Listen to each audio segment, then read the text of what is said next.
अस्सलाम वालेकुम, welcome to my YouTube channel Sara यूनी किचन में मैं आपको खुशामदीद कहती हूँ। और आज आप लोगों के साथ रेसिपी शेयर करूँगी करेले की।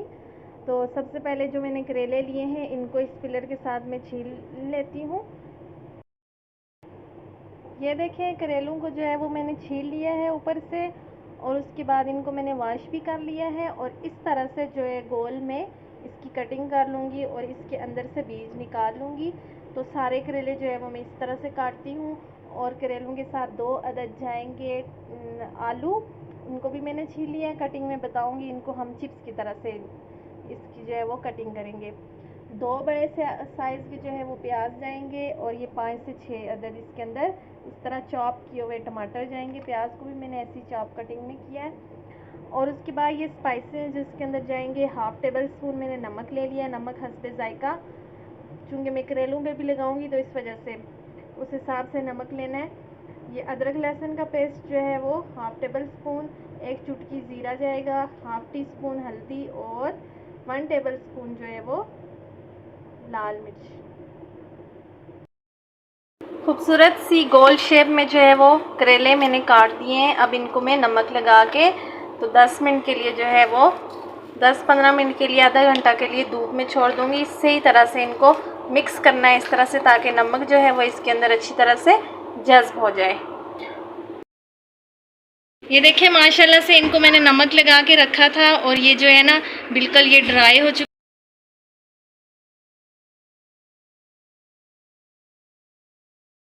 देखें, नमक लगा के मैंने छोड़ दिए थे। अब इनमें से ये देखें पानी निकल रहा है, तो इनको मैंने अब धोना है अच्छी तरह से वॉश करके। उसके बाद मैंने ऐसे इसको अच्छी तरह से निचोड़ना है, ऐसे निचोड़ के उसके बाद इस पानी के अंदर मैंने इसको ऐड कर देना है। ये बर्फ़ वाला पानी है, देखें इसमें मैंने बर्फ़ डाली हुई है। अगर आप नमक लगा के नहीं भी छोड़ते, आपके पास टाइम नहीं भी है, तो बस ये बर्फ़ वाले पानी के अंदर आप जो है ना करेले को डाल दें। फिर उसके बाद 2 से 3 मरतबा आपने पानी से धोना है। इस पानी से धो के निचोड़ के फिर दूसरे पानी में डालना है, फिर तीसरे में, और उसके बाद आप बनाएं। बेशक धूप में ना रखें, कोई प्रोसेस ना करें, नमक ना लगाएं, बस इस पानी में डाल दें। अब इस पानी के अंदर में 1 चम्मच जो है वो मैंने नमक हल कर लिया था, इसके अंदर डाल दिया था, और उसके ऊपर जो है मैंने ये करेले डालें। तो आधा घंटा मैं इस पानी के अंदर रखूँगी। आपके पास जितना टाइम हो आप रख लें, तो इससे ये करेले की जो कड़वाहट है वो बिल्कुल भी ख़त्म हो जाएगी, और बहुत अच्छे जो है वो करेले तैयार हो जाएंगे। चलें बिस्मिल्लाहिर्रहमानिर्रहीम स्टार्ट करते हैं। ये मैंने ऑयल डाल दिया है, 1 कप के करीब मैंने इसके अंदर ऑयल ऐड किया है।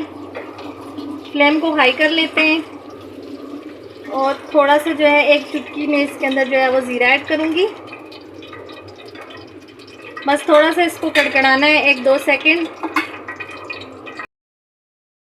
प्याज जो है वो मैंने इसके अंदर ऐड कर दिया है। इसको गोल्डन फ्राई होने तक मैं इसकी थोड़ी सी भुनाई करूँगी। देखिए, माशाल्लाह से हमने पानी में भिगोया है बर्फ़ वाले में, तो इसका कलर जो है वो बिल्कुल चेंज हो गया। ये आप देख सकते हैं, ये येलो येलो हो चुका है, ये उस तरह से ग्रीन नहीं रहा, और अब ये जो है ना उस तरह से कड़वा नहीं होगा।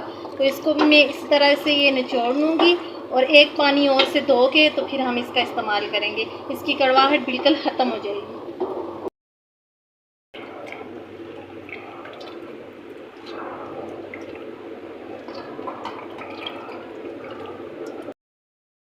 ये देखें, माशाल्लाह प्याज जो है वो हमारा हल्का सा जो है वो गोल्डन हो चुका है। अभी हम इसके अंदर आलू ऐड करेंगे।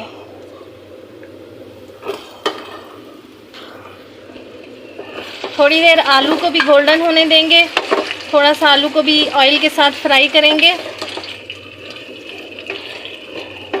तो इसके बाद फिर बाकी जो है इसके अंदर जो चीज़ें जाएंगी। आलू जो है ये देखें गोल्डन से ब्राउन हो चुके हैं, गोल्डन सा कलर आ गया। अब मैं इसके अंदर जो है ये करेले ऐड कर दूंगी। अलग से कोई मैं ऑयल में करेले नहीं फ्राई करूंगी, बस इसी ऑयल के अंदर डालूंगी। ये एक साथ सारा कुछ फ्राई हो जाएगा, अलग से करने की ज़रूरत ही नहीं है, और करेले जो है वो खुद ब खुद मीठे हो जाएंगे। हमारी सारी चीज़ें जो है वो फ्राई हो चुकी हैं, करेले भी और आलू भी। अब इसके अंदर सारे स्पाइसेस जो है वो मैं ऐड करती हूँ। मसाला अच्छी तरह से भुन चुका है, ये देख लें। अब इसके अंदर जाएंगे टमाटर। टमाटर के साथ मैं इसकी बुनाई करती हूँ 2 से 3 मिनट, और उसके बाद जो है वो इसको मैं ढक के रख देती हूँ।